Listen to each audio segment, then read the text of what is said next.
बद्रीनाथ जी, आपके क्षेत्र से कल ही दो लोगों को मंत्री बनाया गया है। उसमें एक नाम दारा सिंह चौहान का है और दूसरा नाम ओम प्रकाश राजभर का है। ये घोसी लोकसभा क्षेत्र से इन दोनों लोगों का पुराना रिश्ता रहा है। सर तो इस संबंध में आप क्या कहना चाहेंगे? सर पहली बात मैं क्लियर कर दूं, ये हमारे क्षेत्र के नहीं हैं, ये क्षेत्र के बाहर के दोनों लोग हैं। एक लोग आजमगढ़ के हैं और एक लोग वाराणसी और गाजीपुर से इनका ताल्लुक रहा है। लेकिन मौके मौके पर ये अपना क्षेत्र बदलते रहते हैं। और पिछले दिनों इन्होंने कहा था कि मैंने रसड़ा का निवास प्रमाण पत्र बनवा लिया है। चलिए, बहरहाल जो भी बातें हों, एक अच्छा मौका है इस क्षेत्र को अपना कर्म भूमि बनाने का दावा करने वाले लोगों को, और एक मौका मिला है। ये मंत्री बनाए गए हैं और जनता का कार्य इन्होंने किया नहीं अतीत में, और जनता ने बड़े ही ईमानदारी के साथ, इनके जाति के लोगों ने बड़े ईमानदारी के साथ इनको वोट किया, इनको समर्थन दिया। और हर बार इन्होंने घोसी के समाज के साथ बेईमानी की। चुनाव जीतने तक इनका समीकरण बनता है और चुनाव जीतने के जस्ट बाद ये लोग अपना समीकरण बदल देते हैं। मैं आपको बताऊं कि समाजवादी पार्टी के गठबंधन में चुनाव लड़े, समाजवादी पार्टी का वोट लिए और चुनाव के बाद भारतीय जनता पार्टी में शामिल हो गए। अब ये सोच रहे हैं कि अब लोकसभा चुनाव में भारतीय जनता पार्टी के साथ आकर भारतीय जनता पार्टी के मतदाताओं को बरगलाकर इस बार भी यहाँ पे पार्लियामेंट की सीट निकाली जाएगी। तो जनता के बीच ये वोट मांगने न आए, अंतिम मौका है कि ये लोग जनता के बीच आकर जनता के कार्यों को करें, ताकि पिछली गलतियों का भरपाई हो, उसका पश्चाताप करें और अपने समाज के लोगों को जो अधिकार दिलाने का वादा करते हैं वो दिलाएं।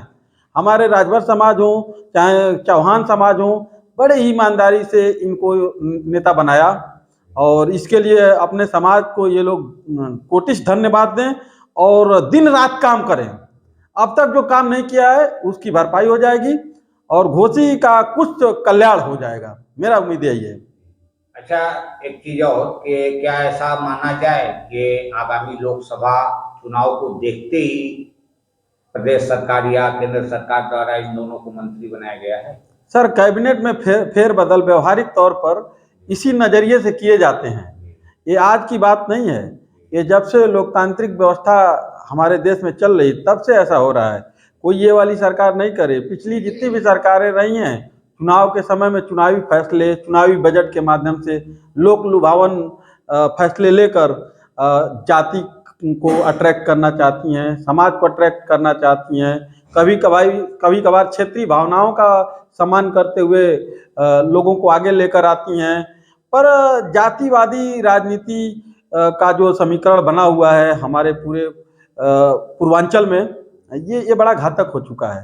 तो ये फैसले जो लिए गए हैं किसी जाति के व्यक्ति को मतलब आगे बढ़ाया गया है, अच्छी बात है, ठीक है। लेकिन ये अपने जाति के समस्याओं का समाधान करें। जिस आधार पे इन्होंने अपने पार्टी का निर्माण किया है वो आधार अभी बहुत कमजोर है और इन्होंने जाति के साथ बहुत सारे वादे किए हैं, उन वादों को पूरा करें और घोसी के जनता के साथ न्याय करें। यही हमारी शुभेच्छा है और भगवान इनको सद्बुद्धि दें, ताकि मतलब कभी किसी को गाली देकर, कभी किसी को बुरा भला कहकर राजनीति चला रहे हैं और आए दिन इसी तरीके की बातों को लेकर जनता के बीच जा रहे हैं। जनता बार बार भरोसा कर रही है, लेकिन बार बार ये भरोसे को इन लोगों के द्वारा तोड़ा जा रहा है। इस बार ये अंतिम मौका है, इसके बाद इनको न मंत्री बनना है, ना ही तो ये विधायक बनेंगे, ना ही तो ये सांसद बन पाएंगे, क्योंकि जनता ने इनका तिरस्कार कर दिया है।